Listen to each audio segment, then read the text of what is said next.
Hello guys, good evening. This is Kain guys on vlog. So, meron tayong isang kaibigan bago pa lang siya dito sa Hong Kong as an OFW. So, 2 weeks pa lang siya dito, nakilala natin.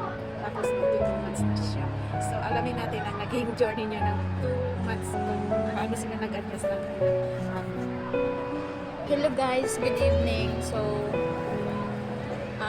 sila yung, si ate yung nakilala ko, una kong nakilala nung bago ko lang ako dito sa Hong Kong. So, nagpapasalamat din ako sa kanila no, dahil mga mabuti silang kaibigan. So, I just want to share my experience here in Hong Kong.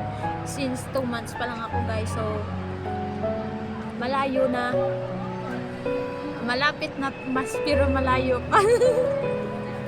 Pero guys, fighting lang tayo kasi ang OFW life, hindi naging madali ang lahat. Kailangan natin magsikap, magtiis, no?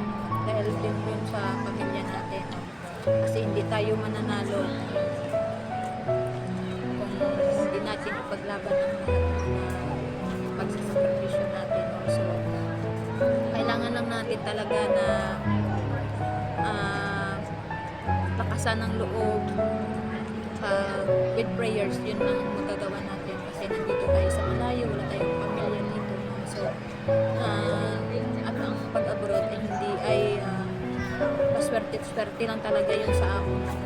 Okay naman yung amo ko pero hindi naman talaga na sabi na perfect talaga, so minsan may mga stress din tayo, no, na sasabi natin ibang sitwasyon nga lang, pero kung compare natin, mas mabuti na lang yun sa atin kasi sa ibang experience. So, yun lang masasabi ko na kung nagpaplano kang mag-abroad, isipin mo muna ng 100 times bago mo gawin. Kasi ang buhay abroad hindi naging madali ang yun lang. Bye-bye!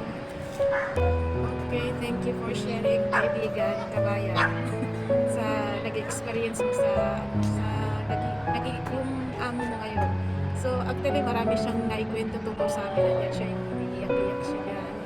Katulad din namin noon na talagang napakahirap mag-abroad. Talaga, mag-isip-isip. Kung talagang gusto mong maging maayos ang buhay mo sa Pilipinas. Kasi ang hirap naman ng buhay sa Pilipinas pag walang trabaho. So, kaya ng sinabi niya, mag-isip-isip mo maraming beses. Nandiyan yung matitiis, ang nag-issue para sa kanila.